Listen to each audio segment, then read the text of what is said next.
አቶ አምናን እንግዲህ ወይዘሮ ሞርዚና በስለት ስለወጋችው ድንገተኛ ሆስፒታል ገብቶ ተኝቷል። ወይዘሮ ሞርዚና ራሷን ስለማታቅ እንጂ አቶ አምናንን የመውጋት አላማ አልነበራትም። ሆኖም ግን ያው ስለአበደች እንደዛ የፈጸመችበት ማርክ በጣም ነበረ የደነገጠውና ቶሎ ብሎ በፍጥነት ከሙስጠፋን ጠርቶ ወደ ሆስፒታል እንዲገባ ያደረገው። እንግዲህ ከዛ በፊት ማርክን ገብቶ አቶ አምናን አደራህን አክስቴን ተንከባከብልኝ፣ ከእሷ መራቅ የለብህም፣ እሷ አንድ ነገር ሆነች ማለት እኔ በፍጹም ያንን የምጠብቀውን አምናን አታገኘውም ሲለው ኧረ ለጆሮ ሸይጣን አይስማው ነበረ ብሎ የመለሰለት። ሆኖም ግን ከዛም በኋላ እንግዲህ ከብሌን ጋራ ቃል ኪዳን እየገባና እየተጫወተ እየተሳሳመ እንዲሁም አቶ አምና በአልጋው ላይ ተኝቶ ከብሌን ላይ ያሳለፈውን እያስታወሰ ሲፈንም ከሙስጠፋ ጋር ከዛ አመት በፊት እያሳለፈችውን የህይወት ታሪኳን በህልሟ እያለመች ሁለታቸውም በህልም ቅጅት ውስጥ ነበሩ። አቶ አምናን ለብሌን በጣም ቃል ከዚህ በኋላ በፍጹም ጥዬሽ አልሄድም እያለ እያዝናናት፣ እንዲሁም ዲና መጥታ ዲና በመካከላቸው እንዲሳሳሙና እንዲቀራረቡ የበለጠ እያደረገቻቸው ነበረ። በዚህ ደስታው መካከል እሷን አግብቶ የሚኖርበትን ህልም እያለመ ለእሷ ያለውን ሁኔታ እየገለጸ እሷም ለሱ እየገለጸችለት ጊዜያቸውን ካሳለፉ በኋላ እንግዲህ አቶ አምናን ብሌን እያለ ትክ ብሎ በማየትና እጇን በመሳም ቃል ግቢልኝ ከዚህ በኋላ ከጎኔ ላላጣሽ እያለም ሲጠይቃት እሷም ፈቃደኝነቷን እየገለጸችለት፣ ሆኖም ግን በጀሪ አማካኝነት ግን አንድ ቀን ከአንቺ ጋር ያደረኳቸውን ነገሮች ሁሉ ሳስታውሳቸው በጣም ስሜቱ ደስ ይለኛል። በስሜተኛ እርግጠኛ አይደለም እንደምትጠራጠረው አለችው። እንደዚህ ሁኜ እኮ አላቅም፣ አንድ ነገር ታሪክ ነግሬ ከዛ በኋላ አንተን ትላለህ ብላ ከጭኗ ላይ ቁጭ አድርጋ ታሪኩን አወራችው። በስሜትህ እርግጠኛ ሁን በማለትም በስሜቱ እርግጠኛ እንዲሆንም ካወራችሁ በኋላ አሁን ይሄ ጥሩ ምክር ነው የመከርሽኝ አላት። አዎ ሌላኛው አምናን ያልሽው የተፈጠረበትን አላማ የሚያስብ ነው አላት።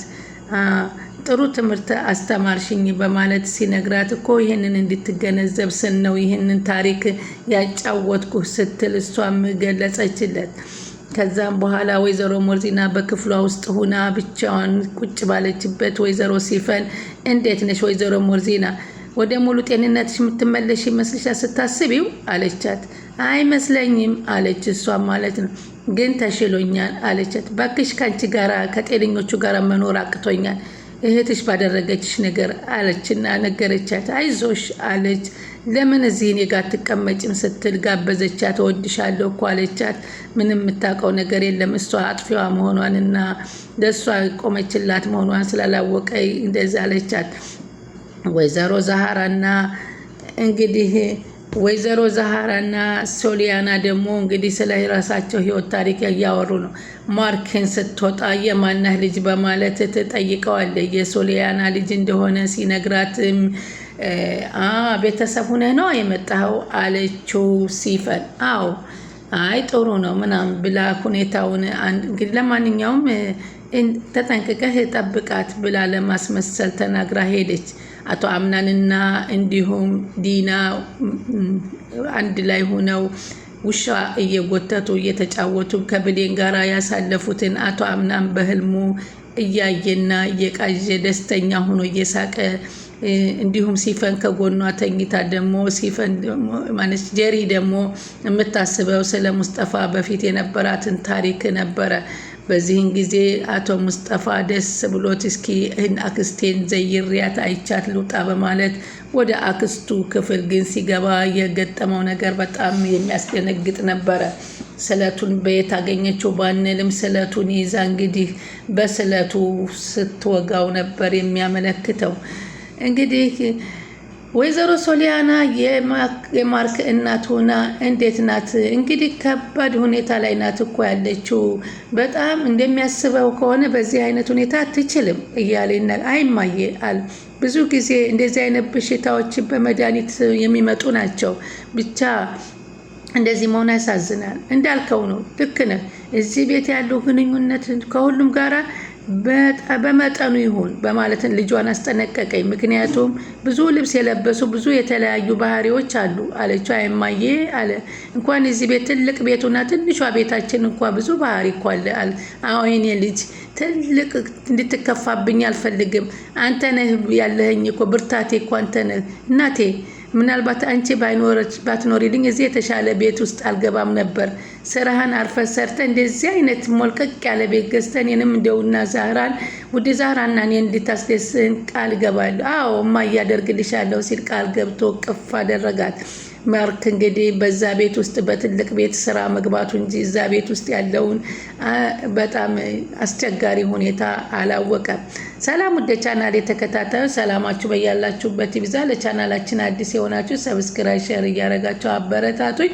እንግዲህ አቶ አምናን ተረጋጊ እያሏት ቢሏትም ወይዘሮ ሞርዚና ማርክም እባክሽ እሱም ቢላ ወደዛ ዙሪው ተረጋጊ እያለ ቢያናግራትም እሷ ግን ራሷን አቅሏን ባለማወቅ እንግዲህ በምትወደውና ለሱ ብላ ህይወቷን ልትሰጥ አብራ ልትኖር ለመጣችው ለአቶ አምናን እንግዲህ እሱም ትጨክንብኛለች ሳይል እንግዲህ ጨክና ወግታው አርፋለች።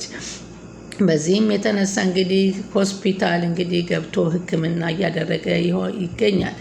እንግዲህ በአሁኑ ሰዓት እሱ ብቻውን እንግዲህ ከሁላቸውም በዙሪያው ያሉት ሌሎች ቤተሰቦቹ ቢሆኑም ምንም ከሱ ጋራ የሚሄዱ አልሆኑለትም።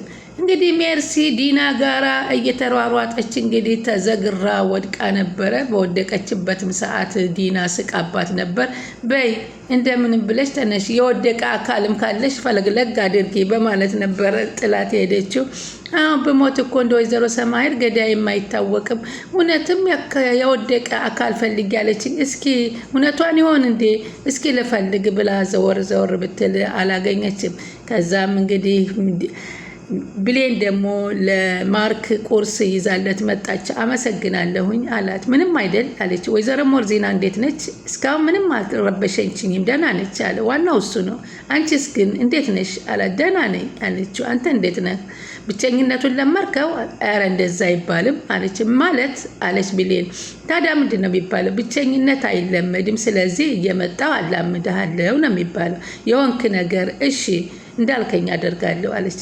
አሁን ምግቤን ልብላበት አላት። ወይዘሮ ሜርሲም እንግዲህ ወይዘሮ ዛህራና ሰሊዋና እግሯን እየጎተቱ እያሹ ለማስተከስ እስኪ ዝም በይ፣ አፍሽ አይቅለበለብ፣ አርፈሽ ተቀመጭ፣ በጣም እኮ ካልታሸሽ ትታመሚያለሽ።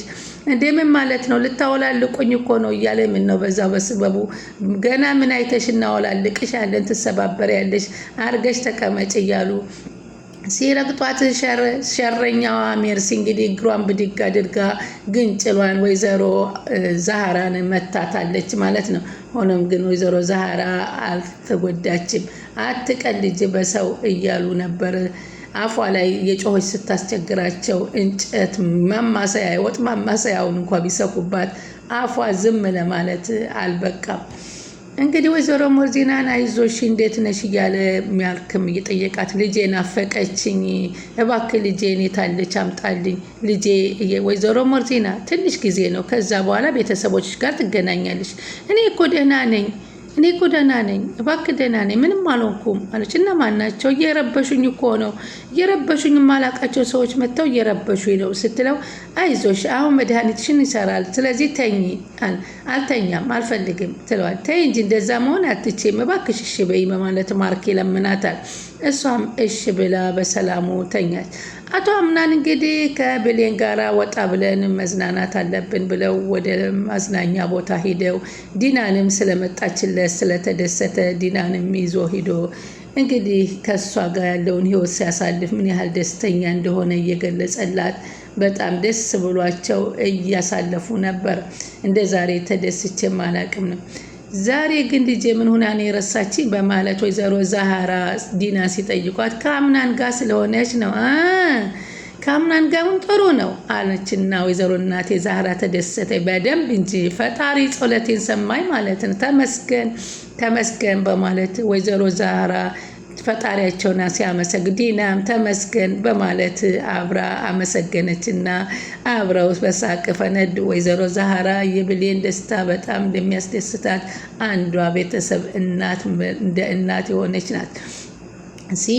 ሲሊሞናም እሷ ደግሞ በሰራተኝነት መሆን እንደመረራትና ጧት ተነስቶ ቡና ጠጥቶ ፏ ብሎ መኖር እንዴት እንዳማራት አይቀርም አንድ ቀን ደርሰ እንደዛ ቢጫ ጸጉር ቤት ውስጥ ነግሰን ስንኖር አለቻት። እንደነገርሽ ከሆነ እኮ የእሷ ንግስና አይደለም ጥገኝነት ነው አለችና በሳቅ ፈነዷው። የሜርሲ ጥገኝነት እንጂ የቤት ባለቤትነት አይደለም። ሶሊያና በነገሩ ሳቋት በጣም የምትናገረው ሁላ ታስቃለች። አንቺ መልዑና ነሽ እያለች ከተውም ትነግራታለች። አቶ አምናንና ብሌን እንግዲህ በረንዳ ላይ ቁጭ ብለው አሁንም ቆይ ለምንድን ነው አንቺ ጋር ስሆን የምደሰተው ይላት። ምናልባት እኔ እንደማስበው አይነት እያሰብክ ይሆናል። የምሬን እኮ ነው የምልሽ ብሌን፣ ከአንቺ ጋር ያደረኳቸውን ነገር ክፍሌ ውስጥ ገብቼ ሳስባቸው የእውነትን የማድረጌን እጠራጠራለሁ አላት። ለምን? በስሜትህ እርግጠኛ አይደለም እንዴ? አይደለም፣ እንደዚህ ሁኛ አላቅም። እንደዛ ነው። እሺ አንተ እኔ ጋር ያለብኝ ስነግርህ አንተም ያለህን ስትነግረኝ አንድ እንሆናለን በማለት ትነግረዋለች። ሁለቱም በልብ እየተሳሰቡ ስለሆነ እንግዲህ ከዛ በኋላ አምናን አሁን እየቀየርሽው ይመስለኛል፣ እናቴን እየረሳሁ ይመስለኛል በማለት ነገራት። ተረቱን ካወራችሁ በኋላ ከተረቴ ምን ተረዳ ስትለው በራሴ መቆም እንዳለብኝና ሌላው ደግሞ ከአእምሮ ይልቅ ልቤን መስማት እንዳለብኝ እኔም እንደዚህ እንድትረዳ ነው የምፈልገው አለችው። ብሌንም በቃ በጣም ስለ ምክርሽ አመሰግናለሁ በማለት ምስጋናውን ለምን አለችው። ያው አብረሽኝ ስለኖርሽ አምናን አለችው። አንድ ያስታወስኩት ነገር ግን በጣም ግራ የምታጋባ ሰው ነህ። እንዴት አለች። አንዳንድ ጊዜ ጥሩ ሰው ትሆናለህ፣ አንዳንድ ጊዜ አስፈሪና ተቆጭ ትሆናለህ። እንደነዚህ አይነት ነገሮችን ደግሞ መረዳት አንዳንድ ጊዜ ይኖርሃል አለችው። አዎ ከዚህ በፊትም ነግሬሻለሁ። እኔን የሰራኝ አስተዳደጌ ነው። ሰው ቤተሰቡን አይደለም መስሎ የሚያድረው። አዎ እሱማ ልክ ነህ አለች። የላይኛው አምናን ያልሽው ደግሞ የተፈጠረበትን ዓላማ መኖር የሚያስብ ነው አለና ሲገልጽላት እሷም አይ ብላ ተረዳችና እሺ መልካም ነው ጥሩ ነው አለችው። ከዚህ በኋላ ግን ላትተይኝ ቃል ግቢልኝ በማለትም በተደጋጋሚም ጠይቋታል። እሷም እኔ የሚያስፈራኝ ነገር አለ፣ ምክንያቱም ጀሪ የልጅህ እናት ናት የሚለውን ነው የምትከታተለው፣ እሱን ሳልፈልግ እንደሆነ ነግሬሻለሁ በማለት ገልጾላታል። እንግዲህ ውድ ተመልካቾቼ አምናን በሰላም ዲኖ እንደሚወጣ እርግጠኛ ነን። ቻናሉን ሰብስክራይብ እያደረጉ ይጠብቁን።